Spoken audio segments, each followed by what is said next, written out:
Dear students, very happy to connect with you all through this presentation. Today we are going to discuss on the topic resume writing. It's very important because it's a gateway to enter into a company. A resume is an important tool for your job search because it helps you to get into the company and it decides your career in your life. Also, resume help employers make hiring decisions and help you get your first interview. That's why it matters how you structure your resume and what information you decide to include. The purpose of a resume is to introduce yourself to employers, present your qualifications, and secure an interview. The goal of writing a resume is to showcase your experience, education, and skills in a standardized format which is easy for recruiters to read. So, without further delay, we just go to the slides and I will tell you in detail how you have to structure your resume in an effective manner. A resume is a very most requested document in any job search. Of course, it's highly important that you have to prepare a resume to for any job search, and it is a summary of your work history, skills, and education. You are going to give all the details about your work history, your personal skills, your employability skills, and technical skills, and also your education details. And a resume should be tweaked and edited for each specific job, and it's very important that when you build your, that's why we call it as a building resume. When you build your resume, you have to give the very accurate data, and it need not be high very length. Your resume need not be very length. It should be edited in such a way that it should be just 1 or 2 pages. You have to give all the details but in a very sharp and crispy manner. That's very important. Of course, there is a difference between CV and resume. CV is nothing but curriculum vitae, and you should know the difference between these two terms, CV and resume. A CV is nothing but it is a academic and research oriented job searches. That is, CV cannot be very short. You can write your curriculum vitae is of a flexible length, and you can give all your academic accomplishment credentials and everything you can include in CV. There is no page limit for curriculum vitae, and of course its curriculum vitae is used for research oriented job also. When you apply for JRF or SRF junior research fellowship, in that aspect also you can send a CV. And resume is something very different, and it is when you applying for a job, government sector or in a private company, or for your any business purposes. When you are applying, you can write a resume, and of course it should be 1 page or 2 pages, maximum 3 pages. It's advisable that if you maintain 3 pages of resume, it's okay. Not more than 3 pages you cannot write for a resume. And it's all targeted to a particular job in a particular field. If you are a computer science engineering student, and when you apply for a software engineer or system analyst, your resume should consist of the details that includes related to your job. So a resume should be built according to the way that in your course of study and your branch. In that manner you can prepare your resume. So students, there are three different types of resumes: chronological resume, combination resumes, and functional resume. So in three, these are all the three different types of resumes, and you can select any one of this type and you can make your resume. But it is highly advisable to follow the type of resume, combination resume. So coming slides, I will explain you what do you mean by chronological resume, and what do you mean by functional resume, and what do you mean by combination resume. Students, a chronological resume is a resume format that lists your work history in order of when you held each position, with your most recent job listed at the top of the section. It just listed out your work experiences in a chronological order. That's why we call it as a chronological resume, and also it shows growth in your in skills and responsibilities. A chronological resume focuses mainly on work experience and previous job, whereas a functional resume, also known as a skill-based resume, we can also call it as a skill-based resume. It focuses on your talents and achievements. The chronological Order displays a history of your professional growth, where your functional resume displays your work achievements and everything. So that's why we call it as a functional resume. A combination resume is a format that matches the best aspects of a chronological resume format and a functional resume format. A chronological resume focuses on the candidate's work experience, whereas a functional resume focuses on the candidate's skills. And this combination resume is a wonderful aspect that it combines both the work experience and also the candidate's skill. That's why always we recommend the students to follow the combination resume. Students, we had a detailed discussion on the different types of resume and which type of resume is highly recommended to follow when you are writing your resume. Now it's an important part that you are going to learn how to structure your resume. There are essential parts to be included in the resume, and what are all the important aspects that have to be included in the resume. In the further slides, I will explain you the structure of your resume. So one by one you have to make this list, that is you have to follow this list, you have to follow the structure and make your resume more effective.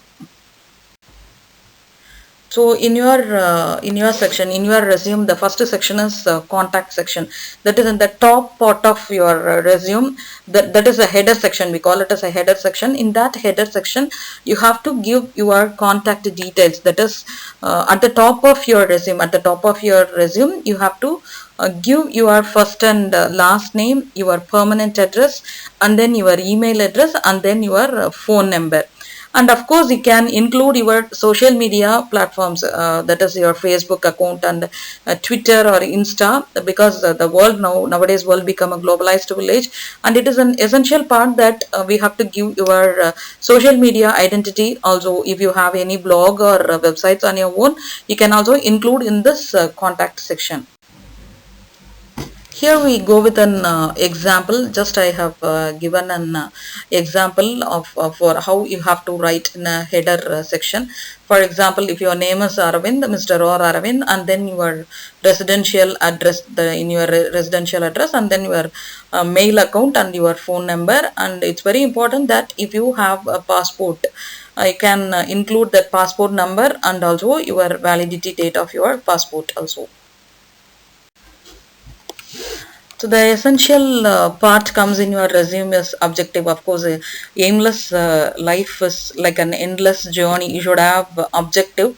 So when you go for a job, when you enter into a company, you should have an objective, career objective. We call it as a career objective, and you should very well tell. You have to very well explain about your career objective. Of course, it should be keep it very short. 2 to 3 sentences are enough. You need not write a very big paragraph. It should be very clear. That also it should explain the position that you are applying for and describe your goals. What are all your goals, why you just want to enter into this company, and what is your career goals. We should have a goal in your life, and your professional career objective is very important. That only makes you to go into your higher positions in your life. So this part sounds a lot, and you have to take utmost care to write your objective. So I have given an example for your career objective, a creative position where extensive marketing, writing, management and technical skills are required, preferably with the database management. If you are applying for a data analyst or system analyst, and you can write these type of objective: desire a position in the office management, secretarial or clerical area, prefer a position requiring responsibility and a variety of tasks. So I have given an example. Based on this, you can make your objective also very effective and very clear. So some more examples for your objectives: to secure a challenging position in a reputable organization, to expand my learning, knowledge and skills. It's very important. Still, if you are in a job, if you get a job, you should have update yourself, and your learning process never ends in your life. So that's why I just include this in objective. So you can prepare objectives like this when you build your resume. So after contact section and then objective section, you are going to include your education. So here in this section, you have to clearly give your education background details, your higher secondary, SSLC, and if you are post-graduation student, you have to give all the details in this area, education background. You have to give your education details. So this is an example that I have given you how you have to write your education details in your resume writing. So it's not necessary to write your education details in a paragraph and sentences. Of course, if you write lots of sentences, you may commit grammatical mistakes. Instead, you can follow this grid type. You can follow this grid type where you can include your course details, branch details, and name of the institution where you have studied and your mode of study. It is part-time or full-time, and your year of passing and class and percentage. So it looks very clear and it is easy for them to understand quickly about your educational details. So after education details, the next part comes in your resume's experience. So again, it's also very important. You have to give details about your work experience and clearly outline the specific work and experience that is relevant to the position applying for. If you are applying for system analyst, and try to give your work experience related to system analyst. So in that way, you can give the list of your work experience and your work history. So an example how you have to give your work experience. For example, you just give you the company name of the company. Here I have given ABC company, and then the year, it's very important, May 2015 at present. It shows your experience, whether 5 years of experience or 6 years of experience, you can mention here.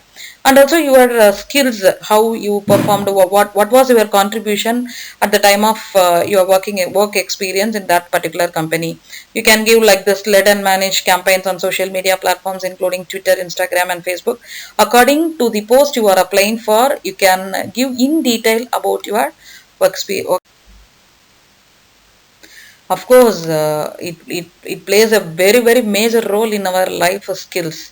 Even though we are equipped with all the academic excellence in our brain, even though we are very intelligent and knowledgeable person, the company requires certain skills to survey in this competitive world. So skills plays a major role. And in this section, you have to include specific skills, your communication skills and your computer skills, Java, C++. If you are certified with the Java and C++, you can include this, and any value added courses. So skills, in the skills, you can give all your soft skills and technical skills. And any personally, if you are well versed in any type of skills, you can mention in this area. So in this area, you have to focus very well. So I have given some example. Your key skills includes data analysis, SEO, SEM, marketing, content management, and social media platforms like Facebook, Instagram, and Twitter. Like this, you can add. When you are writing your resume, it's all about standing out from the pack. Sure, you have the experience and skills you need for the job, but so do many other applicants. So one way is to list awards on your resume.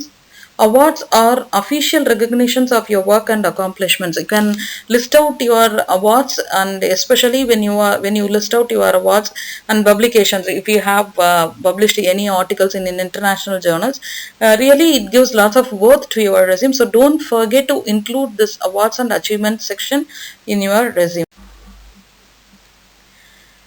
Language skills are great for adding content to your resume. If you are putting together your first resume or a student resume, language skills show your ability to learn quickly and your ability to apply knowledge to real world situations, because as I already told you, the world becomes a globalized village, and if you know more than three languages, it is easy for you to get a job in your dream company.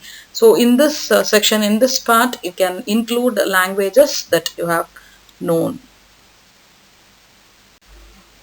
So the next section is community service. Most of the companies are highly interested to hire candidates, those who are very much connected with the society. So that type of people they are in need nowadays. So the community service is nothing but in your college life or school life. If you are a member of NSS or NCC, you can code that, and you can also you have to give the backup record for all these things. And if you are interestingly do some blood donation, if you have conducted blood donation camp or a tree plantation, so something like that, when you do that, you can include this community service in your resume also, and it also gives lots of worth to your resume. Yes, more and more companies are interested in understanding their candidates on a personal level.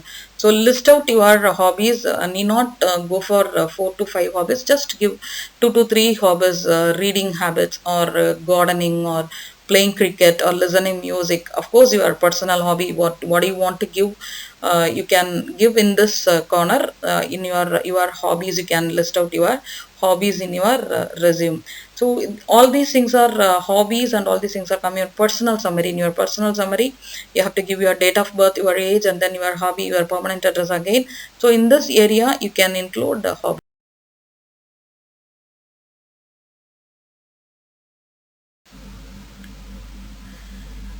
So internships are considered valuable unpaid work experiences that can help you to receive on-the-job training for your career.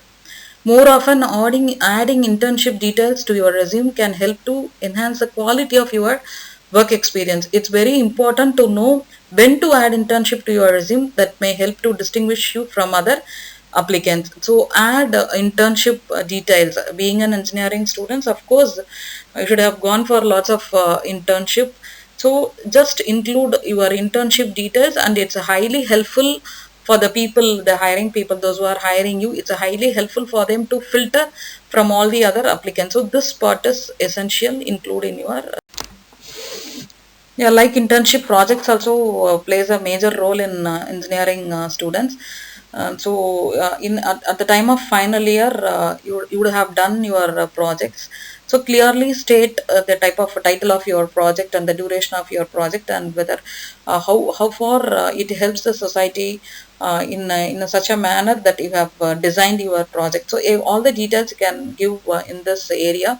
So internship and projects and your skills are three major areas where the company people looks in depth, and it just makes difference between all the other applicants from you. So give lots of concentration on this area, and don't forget to include the project details in your.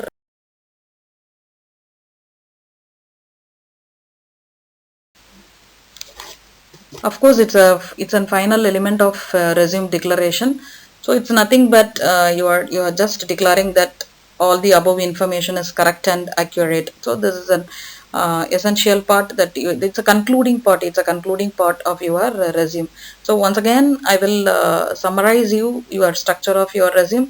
The first header section, that is your contact section, and then your objective, and then your educational background, and then your work experience, and then your skills, and then languages known, and then your internships, and then your projects. And when you have all these things, these are all the key points, that the key titles of your resume. And if you have this structure, and when you give the essential necessary data, your resume really will look very effective and very efficient resume it becomes. So prepare in such a way that the company people suddenly get attracted to your resume. And of course, I told you in the earlier that resumes are the gateway to enter into a company. It's a gate pass. It's a gate pass to enter into a company. So take utmost care to build your resume. Wish you all the best, students. Thank you all.